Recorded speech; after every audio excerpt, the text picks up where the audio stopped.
Road ये है और स्पीड ब्रेकर वहां बनाया है। पता नहीं सरकार क्या काम कर रही है।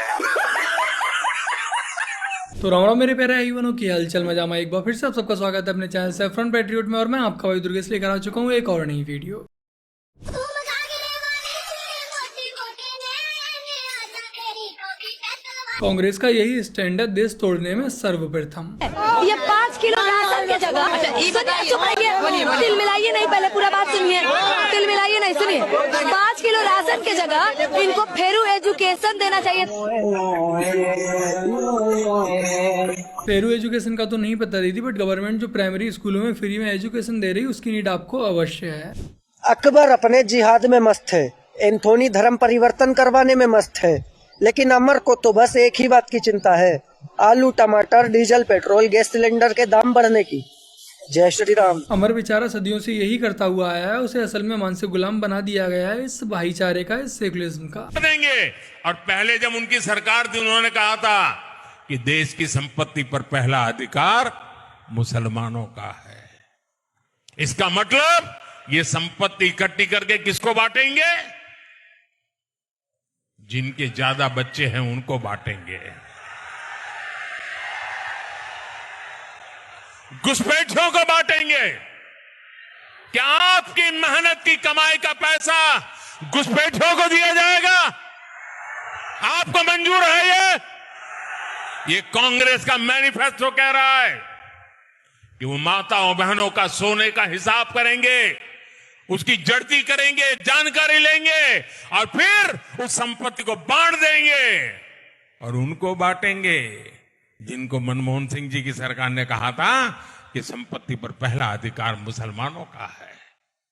भाइयों बहनों, ये अर्बन नक्सल की सोच, मेरी माताओं बहनों, ये आपका मंगलसूत्र भी बचने नहीं देंगे, यहां तक जाएंगे मैं कहने। मोदी जी के द्वारा कब से ये सुनने को बाद देखने को आंख व कान तरस गए थे। और अगर गलती से भी कांग्रेस की सरकार सत्ता में आ जाती है तो देश का बेड़ा गर्क होने में समय नहीं लगेगा। आप साफ साफ देख सकते हैं कि अभी रिसेंट में हमारे देश में 2 घटनाएं हुई हैं। एक घटना हुई है मध्य प्रदेश में जहाँ बीजेपी की सरकार है, एक घटना हुई है कर्नाटक में जहाँ पर कांग्रेस की सरकार है। कर्नाटक में एक मुस्लिम व्यक्ति फयाज ने एक हिंदू लड़की नेहा को सिर्फ इसलिए मार दिया कि उसने उसके प्रपोजल को रिजेक्ट कर दिया था। और मध्य प्रदेश में भी एक मुस्लिम व्यक्ति अयान पठान ने एक हिंदू लड़की के द्वारा उससे शादी से मना करने पर व अपना मकान उसके नाम पर लिखवाने से मना करने पर उस हिंदू लड़की को बहुत ही बुरी तरह से पीटा। उसकी आवाज घर से बाहर ना जाए, उसकी चीखें घर से बाहर ना जाए, इसलिए उसके मुंह पर फेविक्विक लगा दिया व उसकी आंखों में भी फेविक्विक डाल दिया। और इसके चलते लड़की को एक आंख से दिखना बंद हो गया व दूसरी आंख से भी कम दिखाई दे रहा है। और मुस्लिम व्यक्ति अयान पठान ने जिस हिंदू लड़की को पीटा, पीटने बाद उसके शरीर पर जो घाव आए थे उन पर लाल मिर्च का पाउडर डाल रहा था। कर्नाटक की घटना और मध्य प्रदेश की घटना, इन दोनों ही घटनाओं में एक समानता है कि जो अपराधी है वो मुस्लिम समाज से आता है, एक जिहादी, और जो लड़कियां हैं वो हिंदू समाज से आती हैं। और इन दोनों ही घटनाओं में अंतर यह है कि जो मध्य प्रदेश में जो घटना हुई उस जिहादी के घर पर बुलडोजर चला दिया गया है। मध्य प्रदेश के गुना से बताने जा रहे हैं जहां पर युवती से हैवानियत मामले में एक बहुत बड़ा एक्शन देखने को मिला। आरोपी अयान खान पर बुलडोजर एक्शन देखने को मिला है। गुना प्रशासन ने अवैध निर्माण पर बुलडोजर चलाया है। अयान खान पर हिंदू लड़की के साथ बेरहमी से मारपीट करने का आरोप लगा है। लड़की के मुंह को फेविक्विक से चिपकाने का आरोप है। अयान पर लड़की की आंखों में मिर्च पाउडर डालने का भी आरोप है। अभी फिलहाल वो जो लड़की है अस्पताल में भर्ती है, उसका इलाज जारी है। लेकिन आप देखिए कितनी बेरहमी के साथ इस लड़की के साथ हैवानियत की है। और उसके बाद उस आरोपी के घर पर बुलडोजर एक्शन देखने को मिला है। मध्य प्रदेश की खबर आपको दिखा रहे हैं। बट अफसोस की बात कर्नाटक में भाजपा की नहीं कांग्रेस की सरकार है जो इस जिहादी फयाज खान के मुद्दे को दबाने पर लगी हुई है। और कोई भी सिंगल एक कांग्रेसी नेता भी इस घटना पर कुछ भी नहीं बोल रहा है। सबने मौन धारण कर लिया, एक ट्वीट तक नहीं किया जा रहा। और यहाँ तक कि कर्नाटक में जो घटना हुई है, फयाज ने जिस नेहा को मारा था उस नेहा के पिताजी कांग्रेस के पार्षद हैं। उसके बावजूद भी कांग्रेस उन्हें न्याय नहीं दिला पा रही है। ये कहना ज्यादा उचित होगा कि कांग्रेस उन्हें न्याय दिलाना नहीं चाह रही है। तो भला आप विचार कीजिए, यदि कांग्रेस की सरकार ऐसे ही कर्नाटक में बनी रही और गलती से केंद्र में भी आ गई तो क्या हम हिंदुओं को इन जिहादियों से न्याय दिला पाएगी? भला इस बात में कोई भी शक नहीं है, कोई भी दो राय नहीं है। जहां पर भी कांग्रेस की सरकार स्थापित हो जाती, कांग्रेस की सरकार सत्ता में आ जाती है, वहां मजहबियों को उनका हक यानी कि जिहाद करने का पूरा हक मिल जाता है, पूरी आजादी मिल जाती है। और इतनी आजादी मिल जाती है कि उस राज्य में हमारी बहनों का रहना दोवर हो जाता है, उनकी जिंदगी नर्क बन जाती है। और यहाँ तक कि नेहा के पिता निरंजन जी ने कहा, उन्होंने नेहा की हत्या के मामले में 8 आरोपियों के नाम दिए हैं, बट उसके बावजूद भी इन पर कोई भी कार्रवाई नहीं की जा रही है और उनमें से एक भी व्यक्ति को गिरफ्तार नहीं किया गया है। बल्कि इसके उलट कांग्रेस के ही कर्नाटक के मुख्यमंत्री व गृह मंत्री इस पर उल्टी बयान बयानबाजी करते हुए नजर आ रहे हैं। पूरी की पूरी कांग्रेस पार्टी नेहा को न्याय दिलाने की जगह पर जिहादी को बचाने पर लगी हुई है और यहाँ तक कि कांग्रेस पार्टी का कोई नेता भी अपनी ही पार्टी के कांग्रेस पार्षद से मिलने तक नहीं गया है। कांग्रेस पार्टी के पार्षद यानी कि नेहा के पिताजी से मिलना तो दूर की बात रही, इस घटना की निंदा तक कांग्रेसियों ने नहीं की है। और न्याय यात्रा निकालने वाली कांग्रेस न्याय की गारंटी दे रही है तो यही है इनके न्याय की गारंटी। लेकिन ऐसी परिस्थिति में भी बीजेपी के राष्ट्रीय अध्यक्ष जेपी नड्डा जी उस कांग्रेस पार्षद के घर पर उससे मिलने जाते हैं, उसे सांत्वना देते हैं, उसे न्याय दिलाने का आश्वासन देते हैं, इस दुख की घड़ी में उसके साथ खड़े नजर आते हैं और सीबीआई की जांच की मांग करते हैं।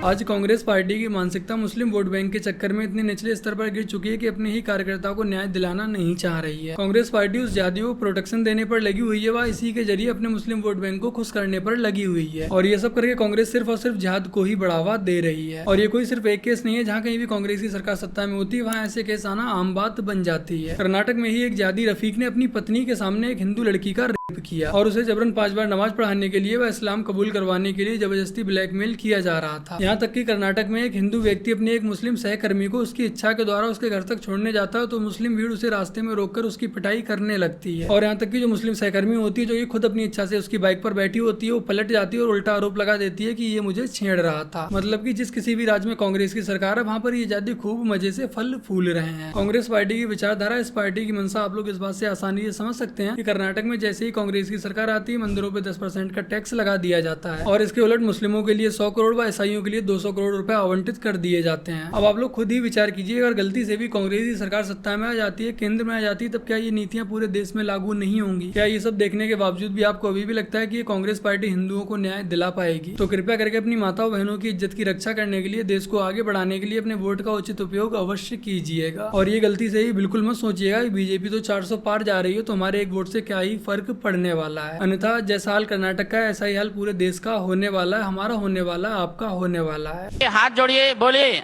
जैन समाज हर बार मोदी का परिवार। हाँ, एक बार भैया,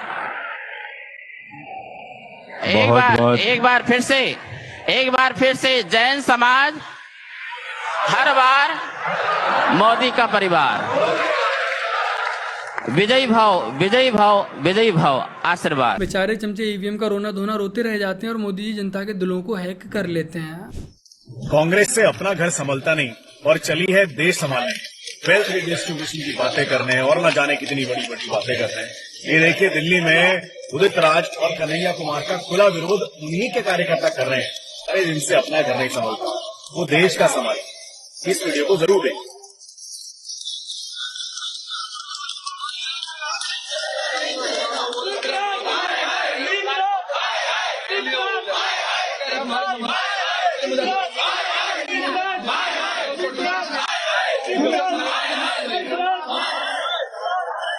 लो चमचो, तुम्हारे सरदार से खुद की पार्टी नहीं संभल पा रही तो भला देश को कैसे संभालेगा? बेवफा बेवफा बेवफा निकली है तूने, झूठा प्यार कीता है तू। मेरी जिंदगी च क्यों तू आई, कानू यारी नी भी निभाई, कीती साढ़े नाल बेवफाई। सानू दे कुड़िए जवाब दस दे केड़ी गल दी, सानू तेरी है सजा। ये हैं चंद्रशेखर और भीम आर्मी चलाते हैं और ये न जाने कितनी लड़कियों की जिंदगियां बर्बाद कर चुके हैं और कुछ लोग ऐसे लोगों को अपने समाज का ठेकेदार बनाए घूम रहे हैं। फिलहाल आप लोग वीडियो को रोक कर कृपया करके इस ट्वीट को पूरा पढ़ने का कष्ट अवश्य कीजिएगा। योजना कौन कौन सी मिल रही है? अरे योजना तो मिली है यार, हाँ भाई योजना मिली है, भाई बहनों को 1250 रुपए मिले। हाँ मिल रहा है, मगर हम उससे खुश नहीं है। अब ये बताओ सरकार को क्या क्या देना चाहिए आपको जब आप खुश हो जाएंगे? हमें कुछ नहीं चाहिए। अभी तो आप बोले 2.5 लाख में भी खुश नहीं है। अरे तो 2.5 लाख दिए तो हमारे 4-5 2.5 लाख तो हमारे वो लग गए, खाली बुनियादी रखी है 2.5 लाख की। अगर वो 2.5 लाख भी नहीं मिलते फिर तो 5 लाख लगाने होते। अरे हम तो ऐसे चपरिया में रह लेते। खुश नहीं है, वो वापस करते हैं। हम तो ये अगर कोई सच्चा कांग्रेसी है सच्चा कोई कांग्रेसी है, खानदानी कांग्रेसी अपने आप कांग्रेसी कहता है, तो वो सरकार की योजना बंद कर दे, हम मान जाएंगे सच्चा कांग्रेसी है। कह रहे हैं वापस कर दो मकान। तो वापस कर दो, सबको मिला है तो हमें मिला है, कोई हम अलग से कौन है? अरे भाई इस मत लेंगे, जब दे रही है इतनी बड़ी सरकार है, सबको दे रही है तो सबका साथ सबका विकास कर रही है, तो हमें लेने में क्या जा रही है? हम तो क्या जा रहे हैं, वोट नहीं देंगे। वोट भाई ये क्या है, फ्री के खाने वाले लोग है ना, नमक हराम लोग, ये है नमक हराम लोग। सबसे ज्यादा नुकसान अगर मुसलमानों को दिया तो कांग्रेस सरकार ने दिया 70 साल में। देखो इन्हें ये सब विरासत में मिला है, जो अपने देश के साथ नमक हरामी कर सकता है, तो जनता के साथ नमक हरामी करने में इन्हें कौन सा समय लगने वाला है। तो बस मेरे प्यारे भाई बहनों, आज की अपनी इस वीडियो में इतना ही। वीडियो को लाइक शेयर कमेंट और अपने इस चैनल को सब्सक्राइब आज से कर लीजिएगा। चलिए जल्द मिलते हैं एक और नई वीडियो के साथ, तब तक के लिए जय हिंद, वंदे मातरम, जय श्री राम।